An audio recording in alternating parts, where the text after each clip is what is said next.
So good afternoon, everyone. Thank you very much for coming to our side event this afternoon. This side event will discuss about the human rights situations in Indonesia using the perspective of the right to healthy environment. We are very happy to see you in this side event, and I also acknowledge the presence of some permanent missions. So thank you very much for being in this side event. Without further ado, I would like to start the side event by inviting some of the speakers to speak. But before that, just a small reminder that the only person that can take picture is our colleague from the World Council of Churches. And this side event is co-organized together between the World Council of Churches, Franciscan International, as well as Forum Asia and Pusaka Foundation. My name is Budi Cahyono. I'm the moderator for this side event. And with me, we have the distinguished speakers. The three of them are here, but the two others will not be here because of different reasons. So they will provide us with video statements. For the first speaker, I would like to introduce you to Peter Proof, who is the director of the World Council of Churches, and he is the director for the commissions of the churches on international affairs, and he has very extensive experience in advocating for peace, disarmament, and of course, human rights. So Peter, thank you for being with us. I have a questions with regard to the concerns of the World Council of Churches on the issue of the people and the land in West Papua. We would like to know how can we advocate in Geneva and also at the international level for the concerns with regard to the situations of the human rights in West Papua, including the indigenous people as well as the issue of land. So please go ahead. Thank you. Thank you very much, Budi, and thanks to Franciscans International for the long-standing and very valuable partnership that we've enjoyed together in addressing this issue and raising the particular concern for West Papua in many international forums. My name is Peter Prove. I represent the World Council of Churches as Director of the Commission of the Churches on International Affairs. The World Council of Churches has a long-standing, like decades-long, engagement in advocacy and action with regard to the situation in West Papua and for the people, the West Papuan indigenous people. We have a member church in Papua, as among the many member churches that we have in Indonesia. The situation in West Papua is a particular case in the sense that there is, frankly, so little transparency, so little access, so little visibility of what is actually transpiring. And I have to say that this is not by accident, this is by design. There is so little practical possibilities for international experts, human rights experts, humanitarian actors to actually be present in the region and to witness to the effects on the ground.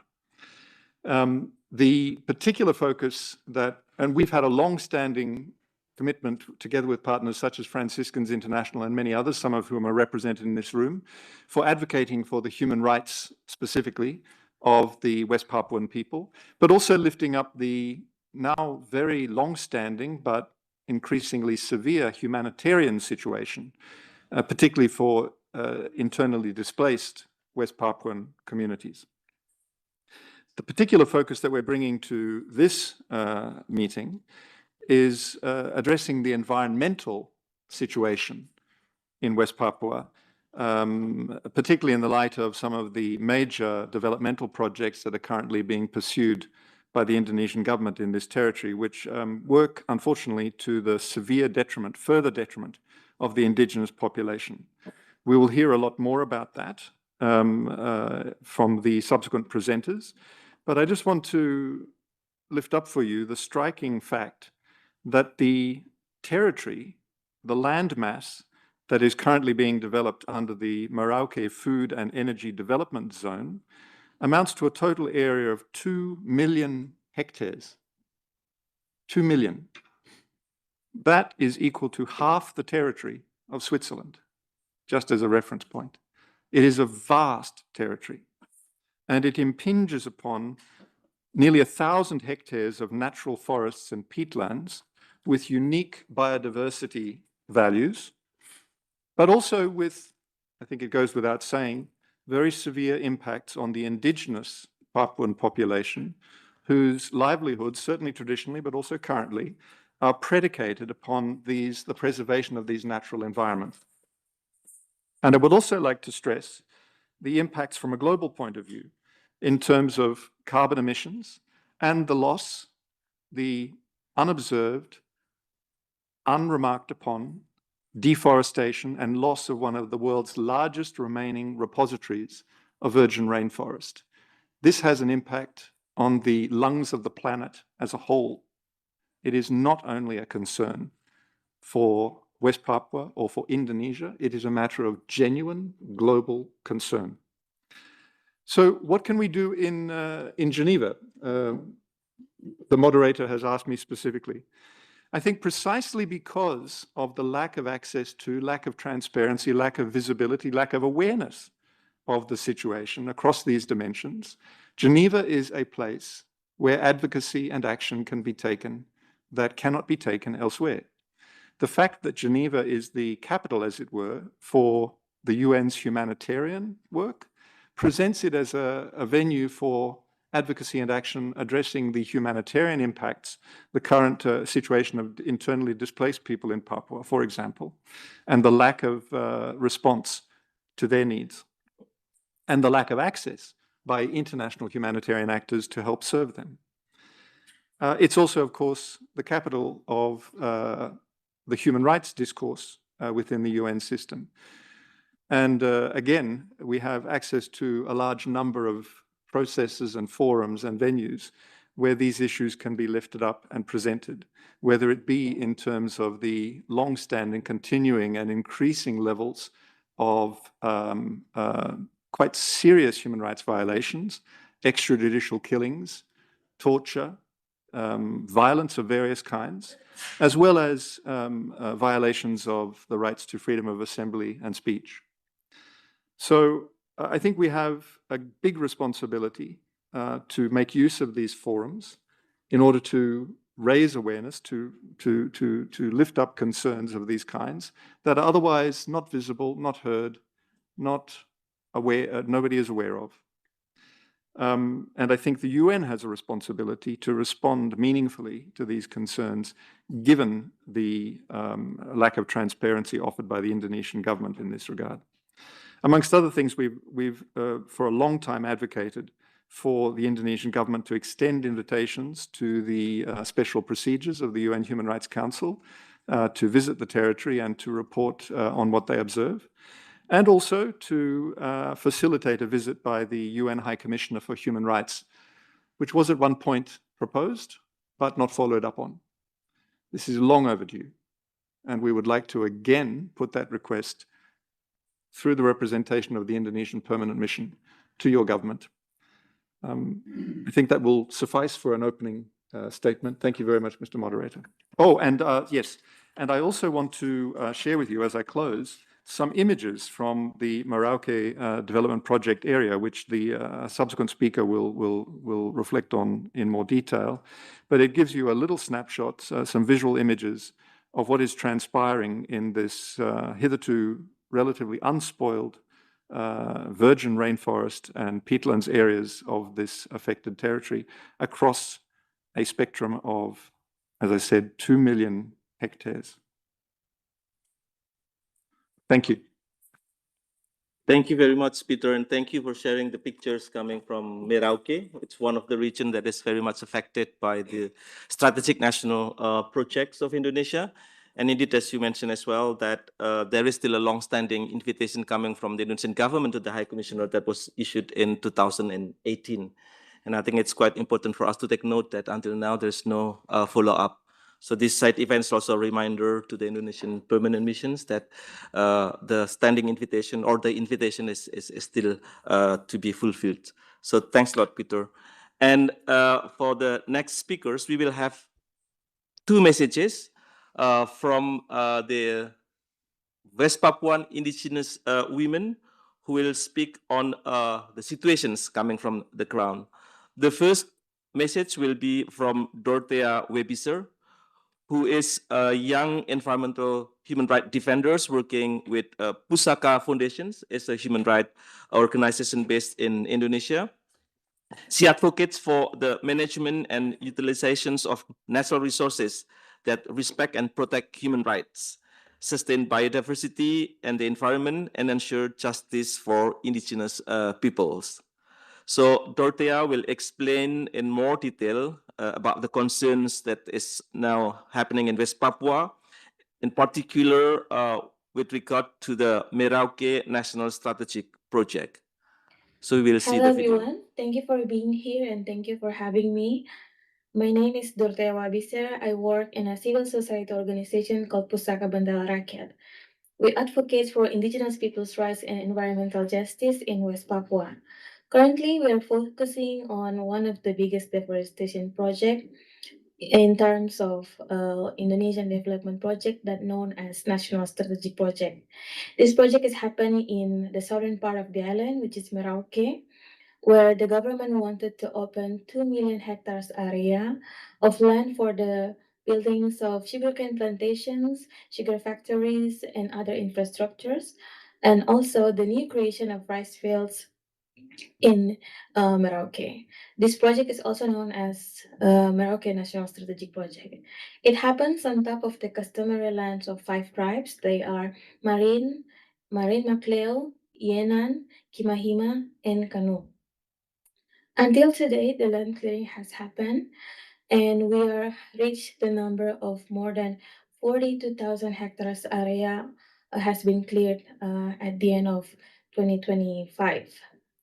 And so far, there's a lot of impacts towards the indigenous communities, but also towards the living things inside the forest. So not only the people, but also the animals and plants and the landscape in Morocco.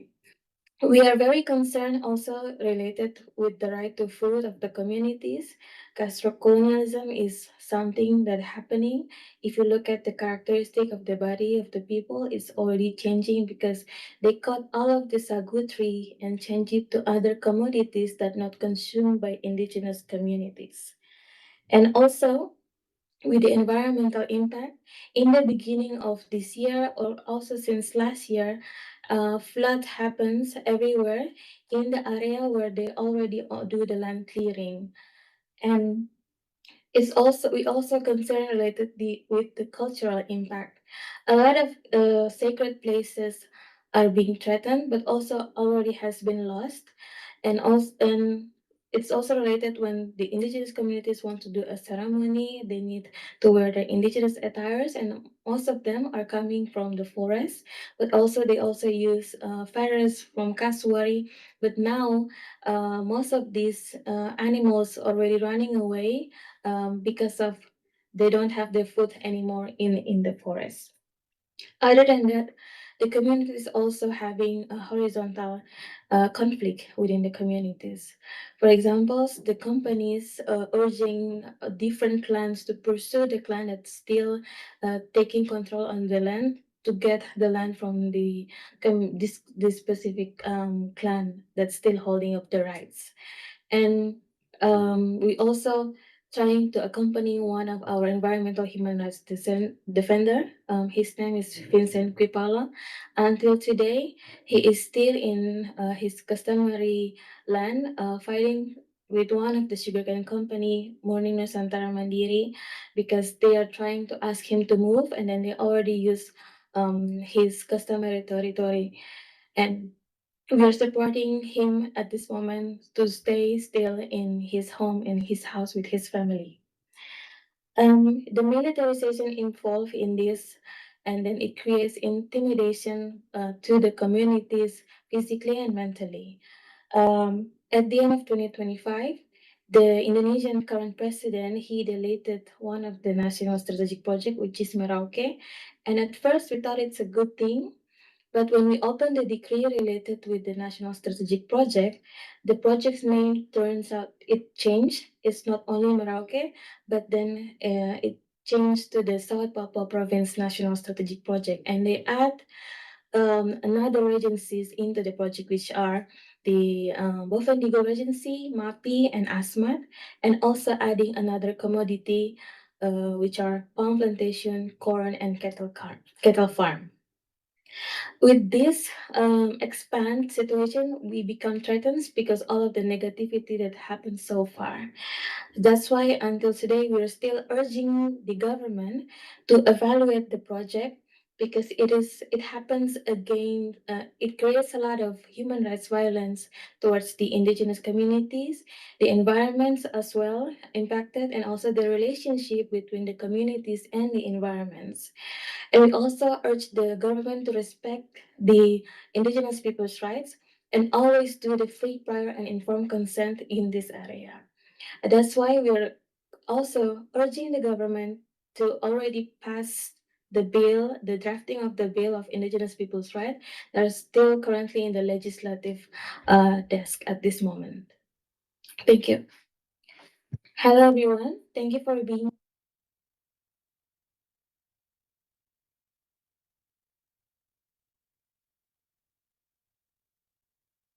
In the Indonesian parliament more than 1 decade, and it has not been discussed thoroughly yet. So that's why the understanding of the indigenous peoples is not, in Indonesia, is not in line with the UNDRIP. So this is one of the key challenges in the protections of the rights of indigenous people in Indonesia, because there is no common understanding as the international norm and standard. The next video will be from Ms. Rode Wanimbo. Ms. Rode Wanimbo is the chair of the Women's Department of the Gidi Church, is indigenous church in West Papua. In English, it is called Evangelical Church of Indonesia.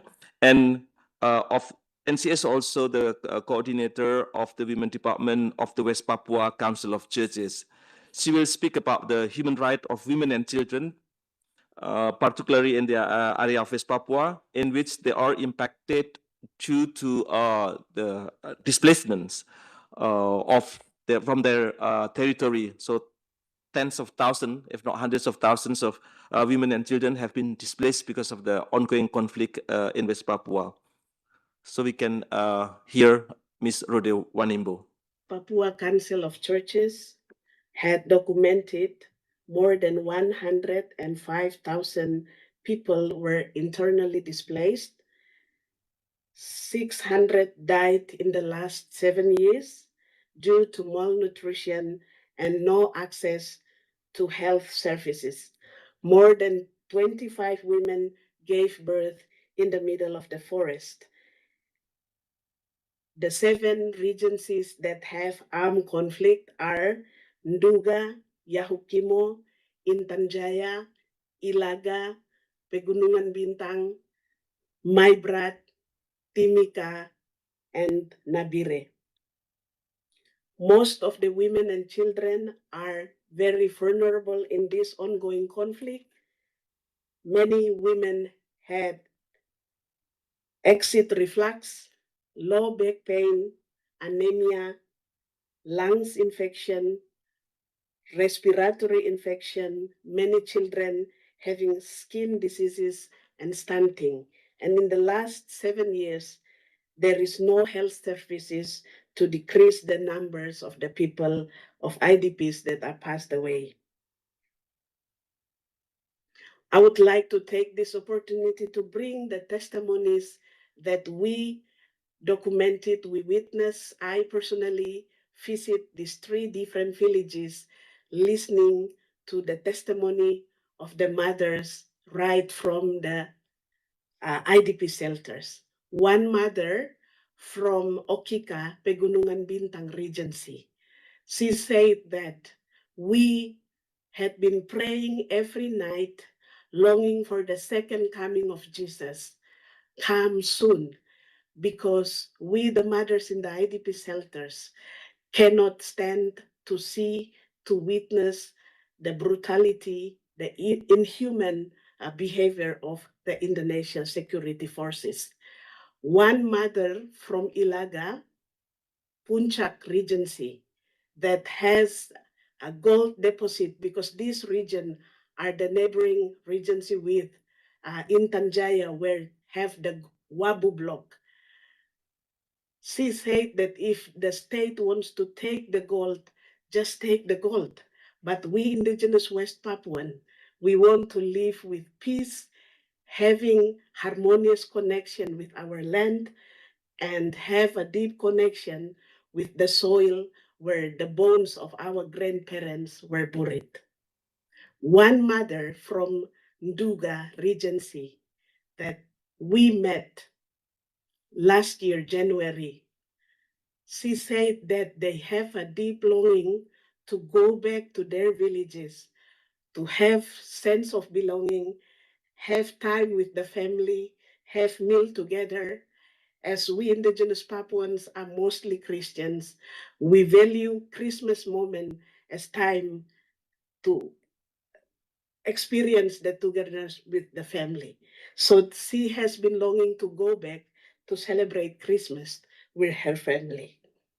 And because of these three testimonies of the mother, we want to bring this recommendation. Please, we call for an independent visit of UN High Commissioner of Human Rights to visit West Papua to ensure humanitarian access, to provide humanitarian services to internally displaced people. Thank you very much. So thank you to Ms. Wanimbo that works very closely with the victims, with the women and children that are displaced in some of the areas that she mentioned. And in fact, from the UN special procedure, there was already an urgent appeal that was sent to the Indonesian government a few years ago. However, we noticed that the situation has not improved significantly. We acknowledge that the Indonesian government has been trying to address it, and there were several visits coming from either the local authorities or the ministry from Jakarta. But however, the fact on the ground is that the situations are still very difficult. The international access for the humanitarian support are not open widely, and we still receive informations either from Wanimbo or from other network that the access is still expected to be open so that international community can provide the support. Now we can move to the next panelist. We are moving from the perspective from West Papua to the international perspective. So therefore we have Yves Lador, who is a well-known human rights defender in Geneva, especially on the issue of climate and environmental issue. Yves currently is mandated by the public interest law firm for environment, the organization called Earth Justice. And he is also the representation of Earth Justice at the United Nations in Geneva. So he advocates to keep accessible and strengthen the international protections of human rights and the environment and the protections of its defenders to foster the recognitions of the right to a healthy and sustainable environment, and regularly carries out the trainings and prepares publications on these concerns. So if the question for you is, what protection does the international law give us or provide us regarding the human rights situations for the protections and for the protections of environment, like the case in West Papua? Please go ahead. Thank you very much, Bodhi, and hello to everybody, and thank you for having me. I've been asked actually to speak about this issue on the basis of this document. And this document is a document written by 8 special rapporteurs on the 7th of March of last year in response to allegations they had received on the issues we have just been presented. And it's actually a 20 pages document that was sent with a number of questions and recommendations to the authorities So don't worry, I won't go through in details through the 20 pages, which are legal references. But I'd just like to focus on one element, because that comes very often in the discussion we have here in Geneva, is the environmental issues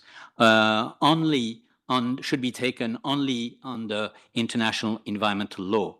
Actually, in reality, we do see that in order to tackle these type of issues, of course, international environmental law is extremely important, but it's never sufficient. And you do need to also use a number of other type of instruments.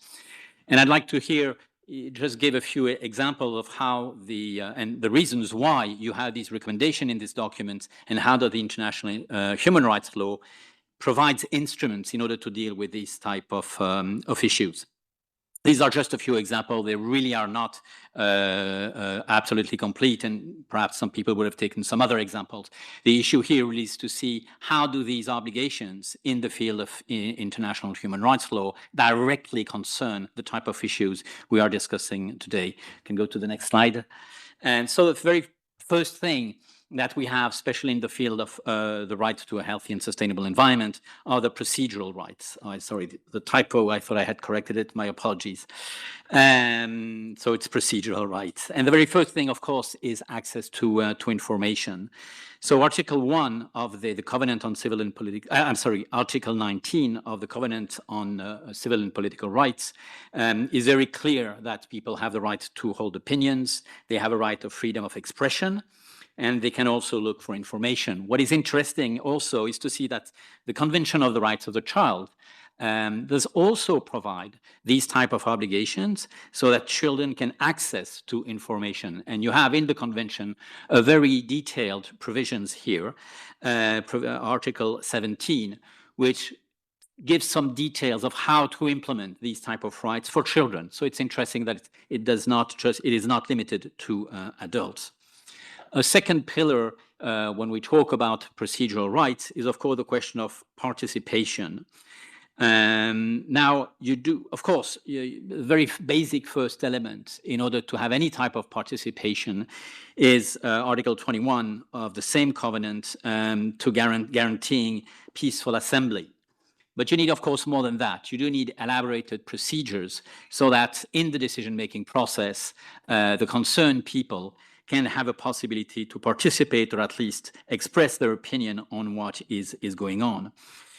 This has been more developed by jurisprudence of, for example, the committees.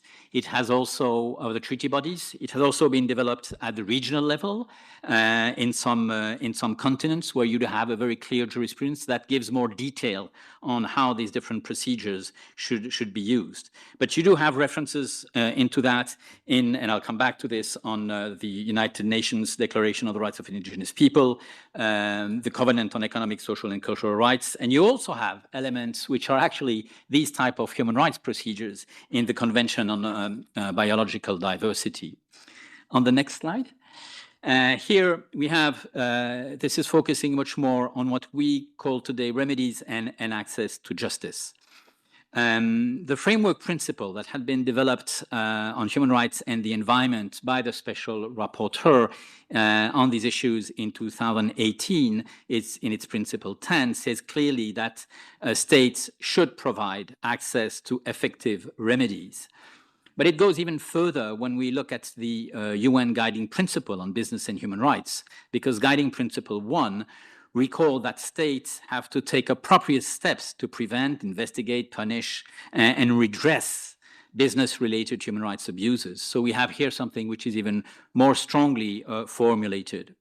What is also interesting in the field of access to justice is that we see how the human rights instruments have developed from basically defining how do you have a fair trial to something more which is the rights of victims. How do victims themselves can access to justice? And we see these developments again through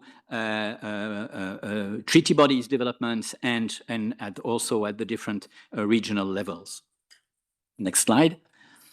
Another element which is extremely important in the field of environmental law, because it's a fundamental principle, it's a principle of do no harm. This is not the way it's formulated in the field of human rights. It's formulated a bit differently, but we still have the same type of approach. And when you see it where it has been the most precisely formulated, it's in the work which has been done on the issues of toxics and human rights. It is clear, for example, that the Covenant on Civil and Political Rights, when it talks about the right to life and the right to life with dignity, and also, for example, we could add here the right to health, as it's in the Covenant on Economic, Social, and Cultural Rights, that states have to ensure that individuals and communities are protected from exposures to hazardous substances. One of the elements that has been developed by the Special Rapporteur on these issues are references to the very well-known and very strong principle of physical integrity. And we do see how in this field, which is an environmental field, we are directly touching to some of the very, very fundamental aspects of human rights. So the question of the prevention to toxic exposure is very well developed, and it is considered as a duty. And it has also, with the jurisprudence, again, here I'm referring to treaty bodies and also to regional instruments, the European Court of Human Rights, the Inter-American Court, and also the African courts, all of three have developed specific jurisprudence that also provides more about reparation in the field when harm, unfortunately, has been committed. Next slide. So another element in the right to a healthy and sustainable environment, which is a more wider one, which is that could be labeled as ecosystemic livelihood approach. There's different type of labeling. So here I'm just proposing one of them. The idea is not at all to develop a debate on this, but to identify a number of specific rights we have in the human rights instruments that directly address these type of issues. And of course, we can start with the Universal Declaration, where you do have the right to a standard of living adequate for the health and the well-being of one person and his or her family, which is, of course, a very fundamental principle that has been developed in the following treaties.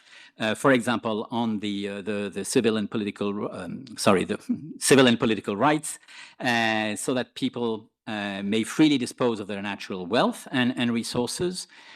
But also, for example, in Article 27 of the same covenant, that they must be able to enjoy their own culture and to take part in cultural life. And we do see that when we're talking about environmental issue, and that gives an echo to the debate we had this morning here at the Council, how much this element relates to all of the environmental issues. Of course, with the Covenant on Economic, Social, Cultural Rights, we have very fundamental aspects like, for example, the right to adequate food, which has been well developed over the time. You have also a very important element, which is the right to water, relating to Article 12 of that covenant, and that also relates to adequate housing and adequate food. So we do have here elements which are absolutely fundamental in the field of human rights to address these type of issues. And in addition, we can also mention the question of the physical and mental health. Now, when we have such a big number of different specific rights, what we see when we look at the issue that has been just presented to us is that you do need a coherent approach. This is where, for example, the decision that has been taken by the General Assembly with its resolution 76/300, recognizing the right to a clean, healthy, and sustainable environment, becomes extremely important because it helps and guides the way we approach this in a coherent manner and not with a sliced approach on issues that does not address the whole of the process. Here also we have now recently help coming directly from the advisory opinion of the International Court of Justice, which is really now a fundamental contribution to the discussion. I've also mentioned here something which is not from the international human rights law, but it's very interesting to see that the provisions of the CBD on their obligation to manage biological resources for the conservation of biodiversity also here provides an important element of obligation to states. And as I said before, it shows how you have to use different instruments in order to approach these type of elements. And I'll finish on two type of elements with what we have here now with the rights of holders. one of the elements which is quite interesting is that the Convention on the Rights of the Child, in terms of strong obligation in its Article 24, has a long description. And it again here echoes this aspect of a coherent approach. And of course, it's one of the most recent of these type of instruments. So that's why more thought had been given in its drafting at that time, is that you do have an approach where that links elements of health to all of the different provisions which are needed for that, like nutritious food, clean drinking water, and so on. Here we do have, for example, a good formulation of a coherent approach between the different elements that I've just mentioned before. We have something similar, and after the testimonies we heard, we see how relevant this is in the Convention on the Elimination of All Forms of Discrimination Against Women, when it protects the women's equal access to work, land, credit, income, social security, which are elements absolutely needed when we need to protect the right to food, as it was mentioned in one of the previous elements. I'd like also to, in the next slide, bring our attentions to a number of instruments probably everybody have in mind, but they need to be mentioned, which are general declarations, like the one on the rights of indigenous people, which clearly brings a number of elements which are needed for states' action in order to ensure these rights. But here we see that these elements relating to the environment, to culture and the environment are extremely important. We have also recent developments which are of a similar kind in the Declaration on the Rights of Peasants and other people working in rural areas. And of course, I cannot be silent about the UN Declaration on Human Rights Defenders, because it is something where we see how human rights defenders are absolutely crucial in order to bring these elements into the debate, and also to help to deal with the realities of the situation on the ground, because a purely administrative approach never gives the possibility to address the realities in the field. And that leads us to the final element, which address duties of states when they are dealing with the behavior of private actors. These are the very famous needed guiding principles on business and human rights. Principle one of this guiding principle reminds states how they have obligations in order to deal with the actions of third parties within their jurisdictions. That, as I said already before, they must take appropriate steps to prevent, investigate, punish, and redress abuses that would happen from third parties. And also, I'd like to say that Principle 18 underlines the essential role of civil society and human rights defenders in helping to identify potential adverse business-related human rights impact. So as we see, and this is just a very indicative, it is not complete, but an indicative list of the obligations we have in the treaties we are discussing here. And we see here, I hope that I've been able to present this clearly, that these are instruments which are needed in order to deal with the situation we have in the field.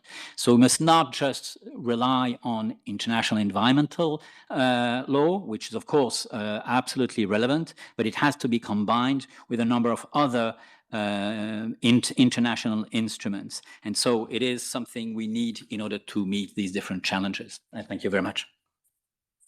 So thank you very much, Yves. And thanks also to make a reference to the urgent appeal that was sent by a group of special rapporteurs on the very specific issue on PSN, or the National Strategic Project that was sent in March 2025. And also for you to provide us with the legal framework on how to deal with the situations such as in West Papua. And I think it's also good transitions to the next speaker, Stephanie Caligara, who will provide also her experience in dealing with the private actors. So Stephanie is an attorney specializing in international human rights law and strategic litigation, with a particular focus on corporate accountability. Her work with the NGO GLAN addresses the intersections of climate and environmental law, financial crime, and corporate abuse on a global scale. She served as a member of the legal team in the Duarte Agostinho case before the European Court of Human Rights, and currently acts as a legal advisor in a related international climate litigation case before the same court. We have a question for you, Stephanie.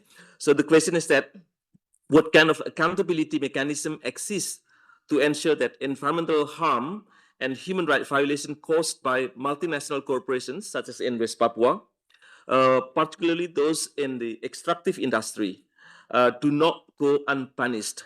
What are the main challenges in this context, and how is Glenn strategizing to overcome those obstacles? So please. Thank you very much, Bodhi, for this introduction, and thank you to Jennifer and to the World Council of Church for having me today. So today I will be talking to you about the case that keeps me busy with the Global Legal Action Network for almost 3 years. And as we heard, there is a wide and diverse set of rule set existing at the international level. However, most of those rules that concerns private actors, such as enterprises, have unfortunately no real teeth in domestic fora. So that's why GLAN uses various legal loopholes to try to create accountability for human rights violation and environmental violation caused by various corporate actors. One of them is involving egregious environmental violation that are almost as egregious, if not more egregious even than what's going on in Morocco, simply because they are lasting for so long. And this is the Grasberg mine, which is operated by an American company, Freeport-McMoRan, in combination with the government of Indonesia. And the Grasberg mine is known for having polluted West Papua's environment, especially in the province of Timika, which Rode mentioned earlier, for decades. And of course, this mine is extremely profitable, and right now it produces copper and gold. It is actually the biggest gold reserve on the planet and the second biggest copper mine in the world. It produces very valuable commodities, especially in the area where we find ourselves, where we're looking to transit as soon as possible to a green economy and where we need these metals. However, we believe that these extraction and these productions should not come at the cost of the environment and various human rights. So GLAN, being based in the UK, a UK legal non-profit, we've tried to think creatively how we could mobilize various pieces of legislation which the UK has. And through our investigation, we actually realized that most of the copper extracted at the Grasberg mine in West Papua is sold internationally via one specific market, which is the London Metals Exchange based in London. Together with the Chicago Mercantile Exchange in the US, those are the two leading markets for metal trading in the world. And they are considered institution when it comes to benchmark pricing and various standards as to how metals should be produced, and also how they have to, what kind of characteristic they have to respect before they can enter global supply chains. So through this context, we realized that the LME, as we know them, is subject to a vast range of various regulations in the UK, and obviously, as an entity based there, also criminal law. And one thing that we tend to forget is that environmental crime is a crime as serious as any other one could be, like child labor or various forms of modern slavery. And one specific legislation which came to our attention is the Proceeds of Crime legislation, which the UK has enacted in 2002, and which has a provision that says that entering into an arrangement to facilitate the trade of what constitute proceeds of criminal conduct is in itself a criminal offense. And in the context of environmental law, the UK has another very relevant provision, which is Section 33 of the Environmental Protection Act, which prevents the disposal of waste in a manner such as to cause harm to the environment or to human beings. And that led us to connect the dots between the Grasberg mine in West Papua, Freeport-McMoRan in the US, who has long enough been immune from any form of litigation because no US court would try to entertain the cases brought by aggrieved West Papuans due to the environmental harm caused by the mine in West Papua. And then the LME in London.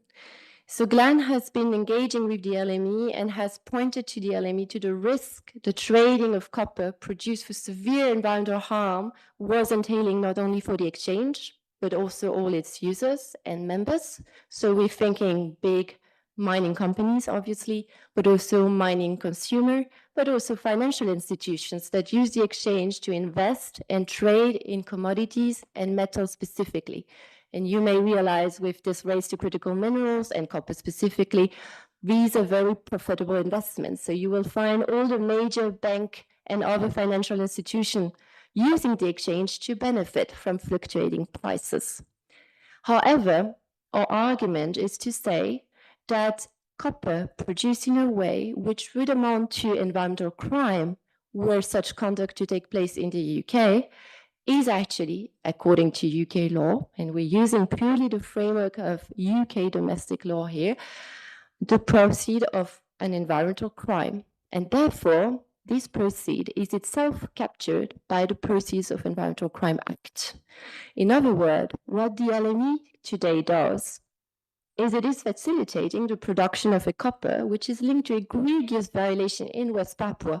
They are so egregious that even the Indonesian government, those representatives have honored us of their presence today, have had multiple issues with Freeport, the company itself, over the harm caused. There was an audit commissioned by the government in 2017, finding that that the harm caused by the mine amounted to up to $13.5 billion US.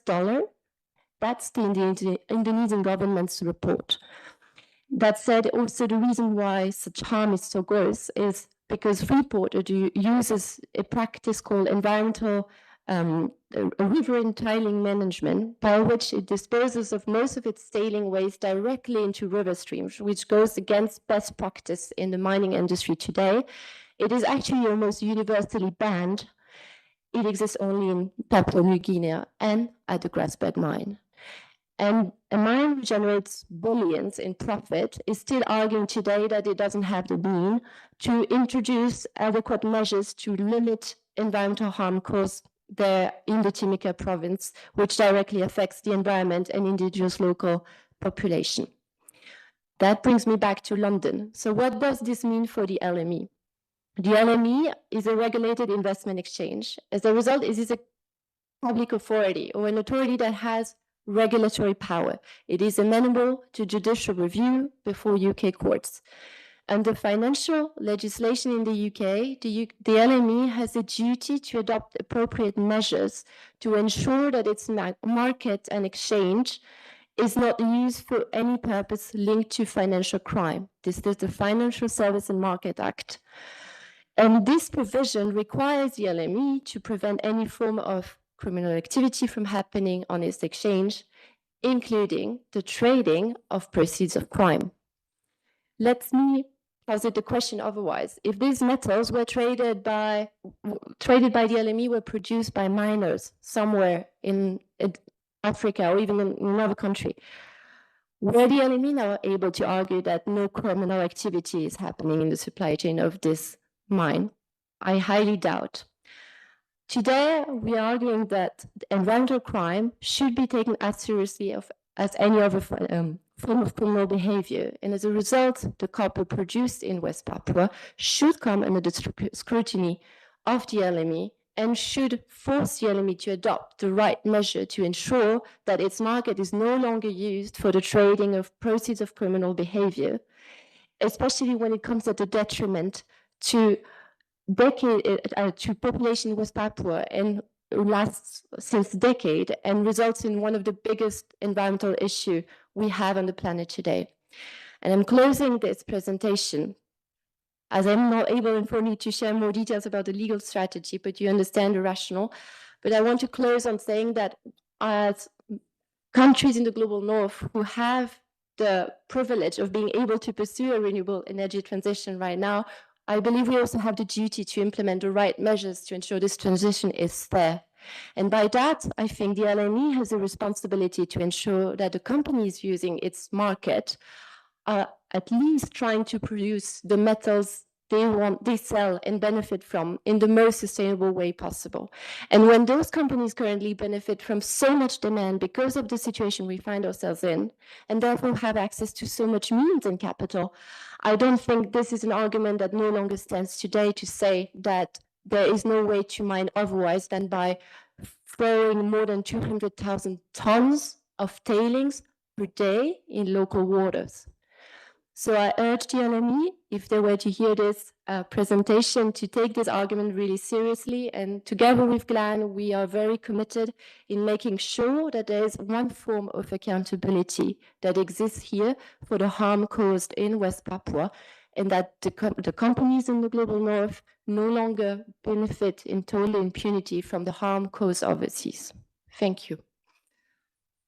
So, thank you very much, Stephanie, in really bringing this litigation aspect, the corporate accountability. This is very, very important. We understand the complexity of the situation in West Papua. Therefore, I think it's very important with your information that the action has to be done in different levels to address the situations. And we need to remember again about the victims, how the victims should have the access to justice, that justice should be delivered to them. So this is very important. We are very much interested to follow the proceeding and the result by the end of the day. Before going to the request coming from the Indonesian government, I would like Peter to say something, please. Just a very quick word. Unfortunately, he had to leave in the meantime, but we did have the presence of Alex Sobel, Member of Parliament in the United Kingdom, who was with us until just recently. I wanted to just let you know that Alex has been and is a very important supporter of many important causes, but in this context, relevantly, has been chairing for a long time the all-party parliamentary group in Westminster on West Papua, and in particular with regard to the human rights and humanitarian situation of the indigenous people of West Papua. So I'm sorry that he had to leave in the meantime. I know he wanted to say something, but it was good that he could be here for at least part of the presentations. Thank you, Peter. Now acknowledge the presence of the permanent mission of Indonesia that would like to take the floor. Please go ahead. Thank you, moderator. Distinguished moderator, Mr. Prue, panelists and colleagues, thank you for the opportunity to respond to the panelists' presentations. Our present intervention today are aimed at as a constructive engagement in providing a balance that reflects realities on the ground. Allow me to make 4 brief points. First, to put it into context, the National Strategic Project in 6 Papua province are part of Indonesia's effort to accelerate development in eastern Indonesia and reduce disparities in quality life. As a vast archipelagic nation comprising 38 provinces and spanning a territorial area approximately 5 times that of Germany and nearly 4 times that of Spain, France, or Spain, level of development across Indonesia may vary considerably. Road, ports, logistic networks are not merely constructions projects. They are access to hospital, school, healthcare, and employment opportunities. They lower the cost of living, expand access to public services, and support local economic activity. Between 2023 and 2025, the Human Development Index in Papua and West Papua rose from low to medium category. While progress is evident, we must admit that disparities among Papua province remain a challenge. Reaffirmed by our president during his dialogue with Papuan leaders 3 months ago, we are committed to equitable development across Papua. This is reinforcing Indonesia's commitment and fulfillment of economic and social rights. Second, on the Food Estate Initiative, we wish to emphasize that this is not merely an agricultural project, it is strategic.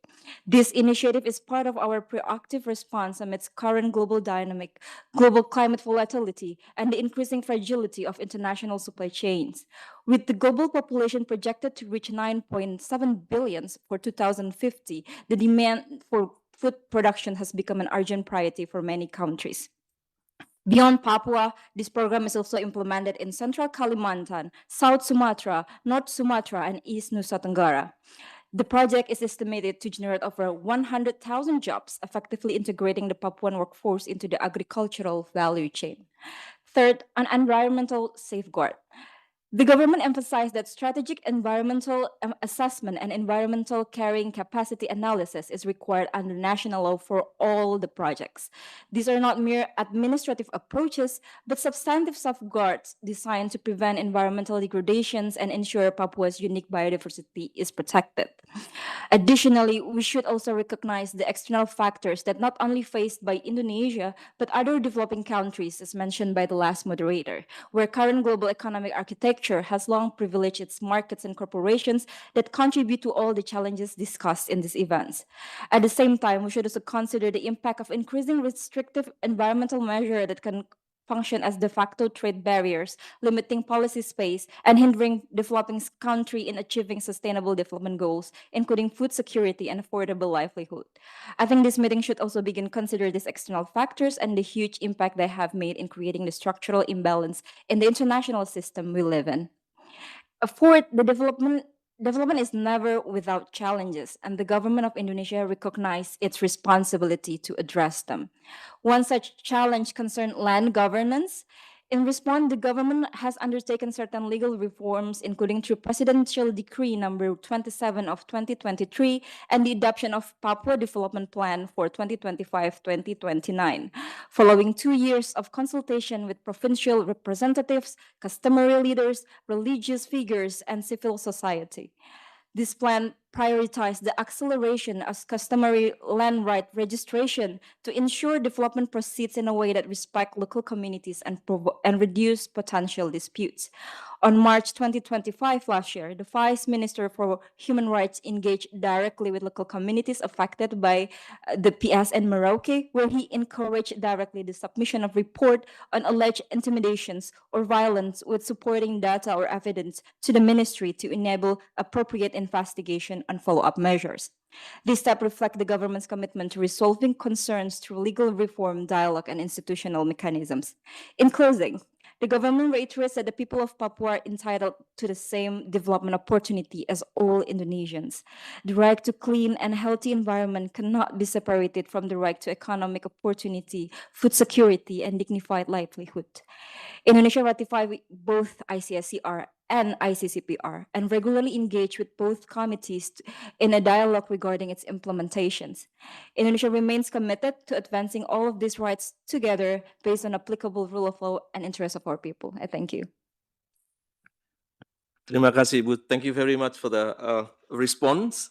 It's very interesting. Indeed, West Papua have the same right to enjoy the development as well as enjoy the human rights as other Indonesian citizens. So it's quite important also to emphasize that. I would like now to open if there's any comments or questions coming from the floor.